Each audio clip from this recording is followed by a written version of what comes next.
Bom dia, nosso grupo ficou responsável por trazer um estudo acerca do tema recusa de tratamento e direito à morte digna. O grupo é composto por Wycliffe, Jéssica, Simone, André e Luiz. E em razão do tempo curto, nós decidimos que apenas 2 integrantes irão discorrer acerca do tema, que serão Wycliffe e Luiz. Bom, professora, bom dia. Iniciando nossa explanação sobre o tema recusa ao tratamento e direito à morte digna, eu venho trazer primeiramente alguns conceitos introdutórios.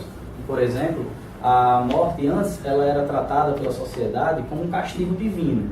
E depois disso, com o avanço das tecnologias, da medicina, da ciência e também da própria consciência social sobre a razão e religião, as pessoas passaram a ver a morte como um fim natural da vida. E aí, também com a medicina em avanço, essa própria vida passou a ser prolongada, mesmo com a contração de algumas moléstias. Acontecia o seguinte: antes as pessoas, após contrair, por exemplo, uma tuberculose, ou mesmo algum ferimento em razão de algum acidente, ou alguma tentativa, um ato atentatório contra a vida, as pessoas tinham poucos dias de vida, antes da penicilina, antes de alguns medicamentos, algumas cirurgias e tratamentos alternativos para prolongar a própria vida das pessoas. Então, essas pessoas tinham uma sobrevida muito curta após a doença. E com o avanço da medicina, essas pessoas passaram a ter uma vida um pouco mais prolongada. Isso, com certeza, foi um grande avanço para todos nós. A expectativa de vida aumentou e as pessoas passaram a ter uma vida completamente diferente da que elas tinham antes. Entretanto, algumas doenças continuam sem cura, algumas doenças continuam bastante sofríveis para o paciente. E aí surge toda a discussão de que, diante de um cenário incurável, diante de um cenário em que o paciente vai ter uma vida prolongada, entretanto, com um intenso sofrimento, é possível e é ético, é moral prolongar essa vida? Então, houve toda essa discussão e aí a gente vai falar um pouco sobre isso. Meu amigo Wycliffe vai encerrar o tema, trazendo as nossas conclusões sobre o trabalho. Então, a eutanásia seria, para muitos, uma alternativa a todo esse sofrimento prolongado dos pacientes. E podemos classificá-la entre a ativa, passiva e a indireta. Primeiramente, falando da ativa, seria como que o médico ministrasse um medicamento para acelerar a morte dessa pessoa. Isso no nosso ordenamento jurídico pátrio é completamente proibido, porque é visto pelos juristas e até pelo nosso Código Penal como um homicídio qualificado, por emprego de veneno. Porque o medicamento que acelera a morte da pessoa, ele é conceituado juridicamente como um veneno. Então, por isso, o nosso ordenamento jurídico rechaça essa forma de eutanásia, a ativa. Já a eutanásia passiva, por sua vez, ela é também chamada de ortotanásia e consiste em quê? Na interrupção do tratamento para que a própria doença, como por exemplo o câncer, ele termine com a vida da pessoa, que morreria pelo próprio desenrolar da doença. Essa prática, ela é adotada aqui no Brasil, o Wycliffe vai falar um pouco mais à frente. E por fim, a gente pode falar da eutanásia indireta, que ela se assemelha um pouco à eutanásia ativa, entretanto ela tem uma função diferente. O médico, ele de fato ministra alguns medicamentos, mas não com a finalidade de dar cabo à vida do seu paciente, mas sim de diminuir o seu sofrimento. Entretanto, esse medicamento indiretamente vai prejudicar o paciente em sua doença. Então, o paciente ele terá uma sobrevida menor, com certeza, e sua morte acelerada em razão desse medicamento. Um exemplo muito comum é a morfina.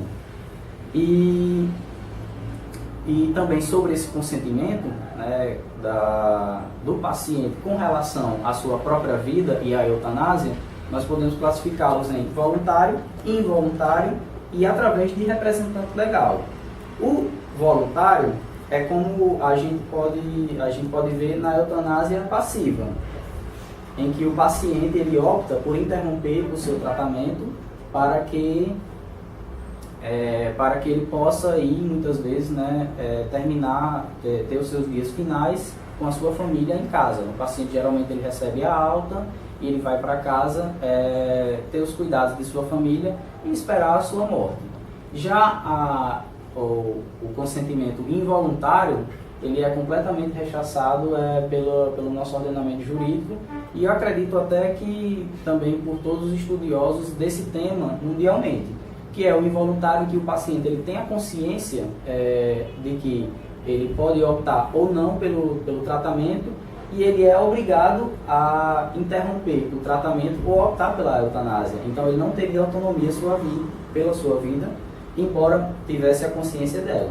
E por fim, através da eutanásia, através do consentimento pelo representante legal, que acontece quando os pacientes estão em estado vegetativo, em coma, né? Às vezes por meses ou por anos, e a família decide por terminar esse sofrimento para o paciente e para a própria família que veio naquele estado vegetativo, e aí decidem por desligar os aparelhos que o mantêm vivo.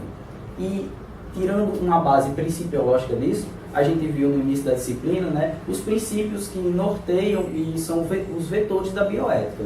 E partindo dessa premissa dos consentimentos da eutanásia, a gente tem a autonomia da vontade. E essa autonomia da vontade significa o quê? Que o paciente, ele por ter autonomia sobre sua saúde e sua vida, ele vai poder optar pelo fim desse tratamento. Entretanto, a gente tem que lembrar o seguinte, que essa autonomia da vontade deve vir acompanhada de informações médicas. Então, ele tem que estar informado de todas as opções que ele tem. E por isso ele estaria apto a decidir sobre a continuidade do tratamento ou não. Ou mesmo a eutanásia, né, em casos e países que optam pela a eutanásia ativa ou mesmo a indireta.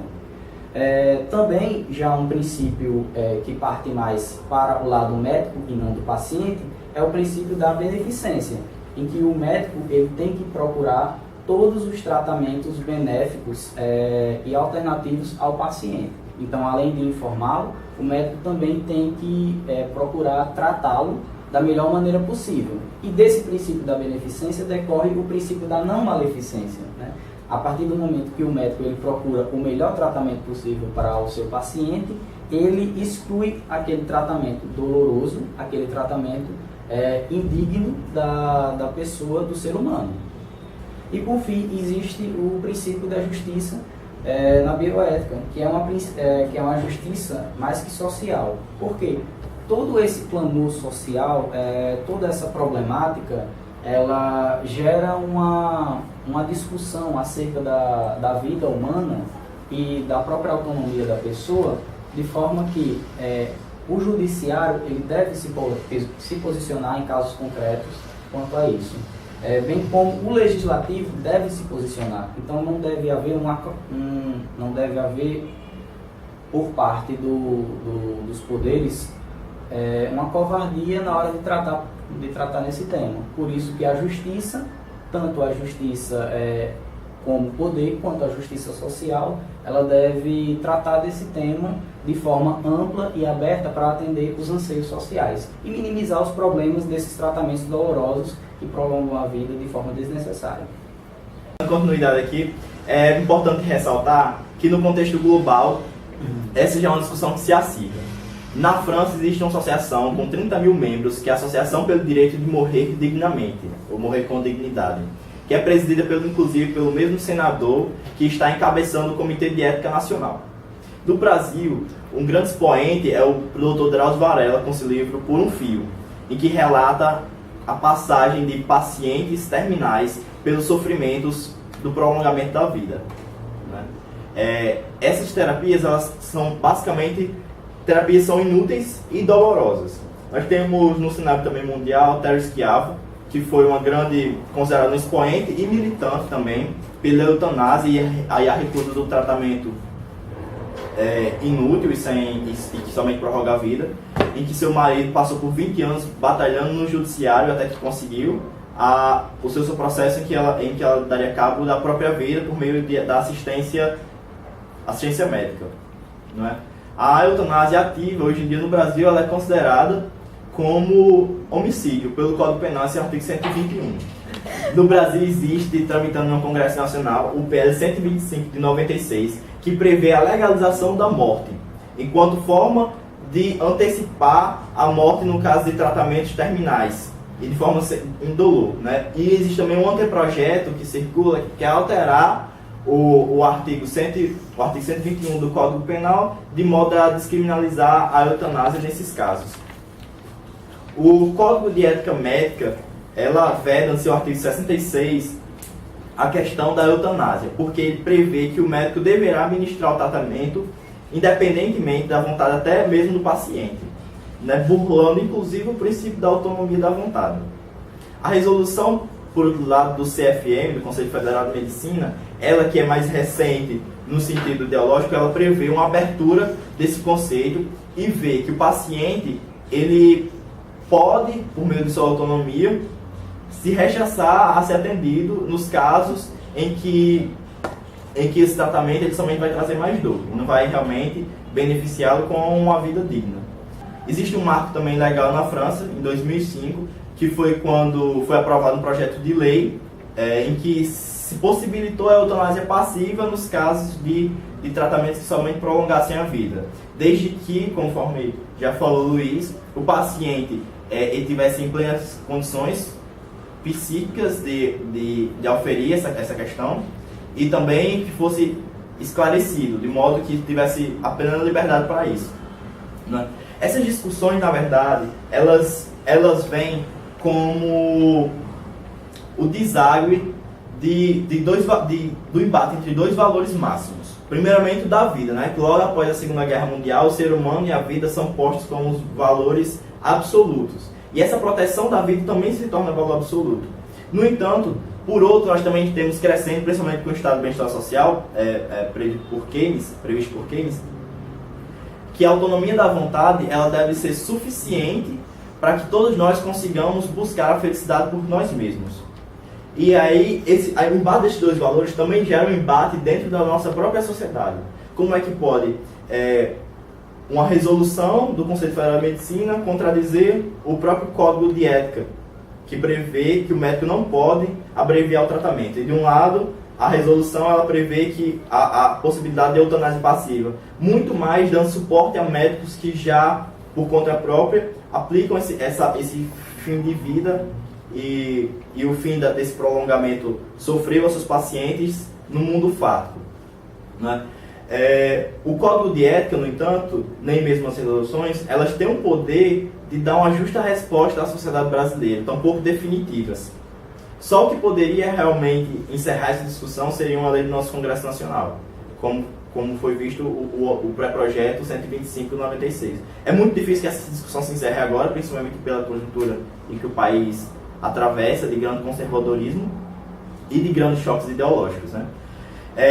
O que a gente tem que ter em mente, e os nossos legisladores também, é que a morte, assim como o nascimento, é um processo natural da vida, que muito mais nos humaniza do que nos torna indignos. Então, nós também devemos ter o direito à morte, principalmente nos casos em que a vida significa o surrupiamento da dignidade humana, que também é um valor fundamental dos Estados nacionais.